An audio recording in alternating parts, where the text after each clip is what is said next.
ಆಹಾರದಲ್ಲಿರುವ ಸೂಕ್ಷ್ಮ ಪೋಷಕಾಂಶಗಳನ್ನು ಶಕ್ತಿಯನ್ನಾಗಿ ಮಾಡುವಲ್ಲಿ ಪ್ರಮುಖ ಪಾತ್ರ ನಿರ್ವಹಿಸುವ ವಿಟಮಿನ್ ಬಿ1 ನಮ್ಮ ದೇಹದಲ್ಲಿ ಏನೇನು ಮಾಡುತ್ತೆ ಅಂತ ನೋಡೋಣ. ನೀರಿನಲ್ಲಿ ಕರಗುವ ಈ ವಿಟಮಿನು ನಮ್ಮ ದೇಹದ ಎಲ್ಲಾ ಚಟುವಟಿಕೆಗಳನ್ನು ನಿರ್ವಹಿಸಲು ಬೇಕು. ವಿಶೇಷವಾಗಿ ಮಿದುಳಿನ ಆರೋಗ್ಯ ಮತ್ತು ನರಗಳು ಸರಿಯಾಗಿ ಕೆಲಸ ಮಾಡಲು ಬೇಕು. ವಿಟಮಿನ್ ಬಿ1 ಅನ್ನು ಥೈಮಿನ್ ಮತ್ತು ಅನ್ಯುರಿನ್ ಅಂತ ಕೂಡ ಕರೀತಾರೆ. ಈ ವಿಟಮಿನ್ WHO ವಿಶ್ವ ಆರೋಗ್ಯ ಸಂಸ್ಥೆಯ ಅಗತ್ಯ ಔಷಧಿಗಳ ಪಟ್ಟಿಯಲ್ಲಿದೆ. ಇದನ್ನು ನಮ್ಮ ದೇಹ ಸ್ವತಃ ಉತ್ಪಾದಿಸುವ ಸಾಮರ್ಥ್ಯ ಹೊಂದಿಲ್ಲ. ಅದಕ್ಕೆ ನಾವು ಇದನ್ನು ಆಹಾರ ಪದಾರ್ಥಗಳಿಂದ ಪಡೆದುಕೊಳ್ಳಬೇಕಾಗುತ್ತೆ. ಯಾಕೆ ನಾವು ಪ್ರತಿದಿನ ವಿಟಮಿನ್ ಬಿ1 ತೆಗೆದುಕೊಳ್ಬೇಕು? ಇದು ನಮ್ಮ ದೇಹದಲ್ಲಿ ಕಾರ್ಬೋಹೈಡ್ರೇಟ್ಗಳು ಜೀರ್ಣವಾಗಲು ಸಹಾಯ ಮಾಡುತ್ತದೆ. ಈ ಕಾರ್ಬೋಹೈಡ್ರೇಟ್ಗಳು ನಮ್ಮ ನರಗಳಿಗೆ ಶಕ್ತಿ ಕೊಡುತ್ತವೆ. ನಮ್ಮ ಜೀವಕೋಶದ ಶಕ್ತಿ ಉತ್ಪಾದನಾ ಕೇಂದ್ರ ಅಂದ್ರೆ ಮೈಟೊಕಾಂಡ್ರಿಯಾ, ಇದರ ಕೆಲಸದಲ್ಲಿ ವಿಟಮಿನ್ ಬಿ1 ಒಂದು ಸಹಾಯಕ ಪೋಷಕ ತತ್ವವಾಗಿ ಕೆಲಸ ಮಾಡುತ್ತದೆ. ಅದಕ್ಕೆ ಈ ವಿಟಮಿನ್ ಕೊರತೆ ಆದ್ರೆ ನಾವು ಸುಸ್ತು, ನಿಶ್ಶಕ್ತಿ ಅನುಭವಿಸ್ತೀವಿ. ವಿಟಮಿನ್ ಬಿ1 ನಮ್ಮ ದೇಹ ಅಸಿಟೈಲ್ ಕೋಲಿನ್ ಎಂಬ ರಾಸಾಯನಿಕ ಉತ್ಪಾದಿಸಲು ಅನುವು ಮಾಡಿಕೊಡುತ್ತದೆ. ಈ ಅಸಿಟೈಲ್ ಕೋಲಿನ್ ಒಂದು ನ್ಯೂರೋ ಟ್ರಾನ್ಸ್ಮಿಟರ್ ಅಂದ್ರೆ ನರಪ್ರೇಕ್ಷಕವಾಗಿ ಕೆಲಸ ಮಾಡುತ್ತದೆ. ಸ್ನಾಯುಗಳು ಮತ್ತು ಮಿದುಳಿನ ನಡುವೆ ಸಂದೇಶಗಳ ಪರಿಣಾಮಕಾರಿ ವಿನಿಮಯಕ್ಕೆ ಇದು ಸಹಾಯ ಮಾಡುತ್ತದೆ. ನರಕೋಶಗಳ ಮೇಲಿರುವ ಮೈಲಿನ್ ಶೀತ್ ಅಂದ್ರೆ ಮೈಲಿನ್ ಹೊದಿಕೆ ಏನಿದೆಯಲ್ಲ, ಇದು ತಯಾರಾಗಲು ವಿಟಮಿನ್ ಬಿ1 ಬೇಕು.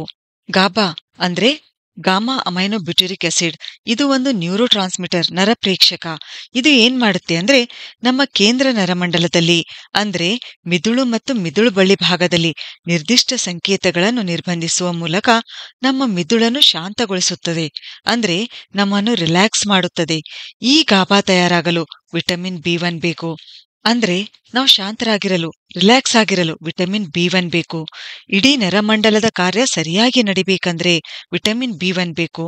ನಮ್ಮ ದೇಹದಲ್ಲಿ ಕೆಂಪು ರಕ್ತಕಣಗಳ ಸಂಖ್ಯೆಯನ್ನು ಸರಿಯಾಗಿಟ್ಟು ರಕ್ತ ಸಂಚಾರ ಸರಿಯಾಗಿ ನಡಿಬೇಕಂದ್ರೆ ವಿಟಮಿನ್ ಬಿ1 ಬೇಕು. ನಮ್ಮ ದೇಹದಲ್ಲಿ ಮುಖ್ಯ ಕೆಲಸಗಳಾದ ಹೃದಯ ಬಡಿತ, ಜೀರ್ಣಕ್ರಿಯೆ ಮತ್ತು ಉಸಿರಾಟ ಇವುಗಳ ನಿಯಂತ್ರಣ ಮಾಡುವ ವೇಗಸ್ ನರ ಸರಿಯಾಗಿ ಕೆಲಸ ಮಾಡಬೇಕು ಅಂದ್ರೆ ವಿಟಮಿನ್ ಬಿ1 ಬೇಕು. ಈ ವಿಟಮಿನು ಇನ್ಸುಲಿನ್ ಮಟ್ಟ ಸುಧಾರಿಸುತ್ತದೆ. ಅದಕ್ಕೆ ಮಧುಮೇಹಿಗಳಿಗೆ ತುಂಬಾನೇ ಮುಖ್ಯ. ಶಕ್ತಿಶಾಲಿ ಆಂಟಿ ಆಕ್ಸಿಡೆಂಟ್ ಆಗಿ ಕೆಲಸ ಮಾಡುತ್ತದೆ. ದೇಹದಲ್ಲಿನ ಫ್ರೀ ರ್ಯಾಡಿಕಲ್ಗಳಿಂದ ಜೀವಕೋಶಗಳಿಗೆ ಹಾನಿ ಉಂಟಾಗಲು ಬಿಡಲ್ಲ. ಈ ಫ್ರೀ ರ್ಯಾಡಿಕಲ್ಗಳನ್ನು ತೆಗೆದುಹಾಕುವಲ್ಲಿ ವಿಟಮಿನ್ ಬಿ1 ಸಹಾಯ ಮಾಡುತ್ತದೆ.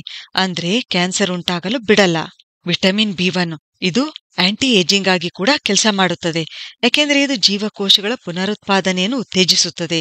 ವ್ರಿಂಕಲ್ಸ್ ಬೇಗ ಬರಲು ಬಿಡಲ್ಲ. ಚರ್ಮದ ಆರೋಗ್ಯ ಸುಧಾರಿಸುತ್ತದೆ. ಈ ವಿಟಮಿನು ನಮ್ಮ ಜಠರದಲ್ಲಿ ಹೈಡ್ರೋಕ್ಲೋರಿಕ್ ಆಮ್ಲ ಉತ್ಪಾದನೆಯಲ್ಲಿ ಸಕ್ರಿಯವಾಗಿ ಭಾಗವಹಿಸುತ್ತದೆ. ಈ ಹೈಡ್ರೋಕ್ಲೋರಿಕ್ ಆಮ್ಲ ನಮ್ಮ ಜಠರದಲ್ಲಿ ಆಮ್ಲೀಯ ಮಾಧ್ಯಮ ಉಂಟುಮಾಡಿ ಆಹಾರದಲ್ಲಿನ ಪ್ರೋಟೀನ್ ಒಡೆಯಲು ಸಹಾಯ ಮಾಡುತ್ತದೆ. ಹೀಗೆ ಜೀರ್ಣಕ್ರಿಯೆಯಲ್ಲಿ ಸಹಾಯ ಮಾಡುತ್ತದೆ. ಇದು ಕರುಳಿನ ಚಲನೆ ಹೆಚ್ಚಿಸಿ ಮಲಬದ್ಧತೆ ನಿವಾರಿಸುತ್ತದೆ. ಇಮ್ಯುನಿಟಿ, ರೋಗ ನಿರೋಧಕ ಶಕ್ತಿ ಹೆಚ್ಚಿಸುತ್ತದೆ. ಈ ಥೈಮಿನು ಅಥವಾ ವಿಟಮಿನ್ ಬಿ1 ಕೊರತೆ ಆದ್ರೆ ವೇಟ್ ಲಾಸ್ ಆಗುತ್ತದೆ, ನರಗಳ ದೌರ್ಬಲ್ಯ ಉಂಟಾಗುತ್ತದೆ, ಆಯಾಸ, ಸುಸ್ತು ಉಂಟಾಗುತ್ತದೆ, ಅಜೀರ್ಣತೆ, ಮಲಬದ್ಧತೆ, ನಿದ್ರಾಹೀನತೆ, ಕೂದಲು ಉದುರುವುದು, ಸ್ವೆಲ್ಲಿಂಗ್, ಬಾವು ಅಂದ್ರೆ ದೇಹ ಊದಿಕೊಳ್ಳುವುದು, ಕಾಲು ನೋವು, ಮಾನಸಿಕ ಕಿರಿಕಿರಿ, ಆಪ್ಟಿಕ್ ನ್ಯೂರೋಪೆಥಿ, ಬೆರಿ ಮುಂತಾದ ಸಮಸ್ಯೆಗಳು ಬರುತ್ತವೆ. ಮಕ್ಕಳಲ್ಲಿ ಮಿದುಳಿನ ಬೆಳವಣಿಗೆ ಸರಿಯಾಗಿ ಆಗಲ್ಲ. ಪಲ್ಸ್ ರೇಟ್ ಅಂದ್ರೆ ನಾಡಿ ಮಿಡಿತ ಹೆಚ್ಚುತ್ತದೆ. ಹೀಗೆ ಇನ್ನೂ ಅನೇಕ ಸಮಸ್ಯೆಗಳು ಹುಟ್ಟಿಕೊಳ್ಳುತ್ತವೆ. ಅದರಲ್ಲೂ ಆಲ್ಕೋಹಾಲ್ ಸೇವಿಸುವವರಲ್ಲಿ, ಟೀ ಹೆಚ್ಚು ಕುಡಿಯುವವರಲ್ಲಿ, ಪ್ರೊಸೆಸ್ಡ್ ಫುಡ್ ಸಂಸ್ಕರಿಸಿದ ಆಹಾರ ಸೇವಿಸುವವರಲ್ಲಿ, ಸಕ್ಕರೆ ಹೆಚ್ಚು ಸೇವಿಸುವವರಲ್ಲಿ ಈ ವಿಟಮಿನ್ ಬಿ1 ಕೊರತೆ ಬೇಗ ಉಂಟಾಗುತ್ತದೆ. ವಿಟಮಿನ್ ಬಿ1 ಔಷಧಿಯಾಗಿ ಇಂಜೆಕ್ಷನ್ಸ್ಗಳ ರೂಪದಲ್ಲಿ, ಆಮೇಲೆ ಸಪ್ಲಿಮೆಂಟ್ಸ್ಗಳ ರೂಪದಲ್ಲಿ ಕೂಡ ತೆಗೆದುಕೊಳ್ಬಹುದು. ಇದು ವಯಸ್ಕ ಪುರುಷರಿಗೆ 1.2 ಮಿಲಿಗ್ರಾಂ ಪ್ರತಿದಿನಕ್ಕೆ ಬೇಕಾಗುತ್ತೆ. ಆಮೇಲೆ ಮಹಿಳೆಯರಿಗೆ 1.1 ಮಿಲಿಗ್ರಾಂ ಪ್ರತಿದಿನಕ್ಕೆ ಬೇಕಾಗುತ್ತೆ.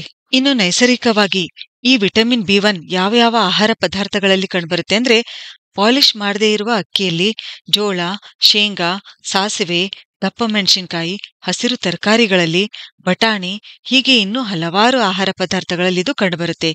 ಇಂಜೆಕ್ಷನ್ಸ್ ಮತ್ತು ಸಪ್ಲಿಮೆಂಟ್ಸ್ ತೆಗೆದುಕೊಳ್ಳುವ ಮುನ್ನ ವೈದ್ಯರ ಸಲಹೆ ತೆಗೆದುಕೊಳ್ಳುವುದು ತುಂಬಾನೇ ಮುಖ್ಯ. ಸರಿ, ಹಾಗಾದ್ರೆ ಮುಂದಿನ ವಿಡಿಯೋದಲ್ಲಿ ಮತ್ತೊಂದು ಉಪಯುಕ್ತವಾದ ಮಾಹಿತಿಯೊಂದಿಗೆ ಭೇಟಿಯಾಗೋಣ. ಧನ್ಯವಾದಗಳು.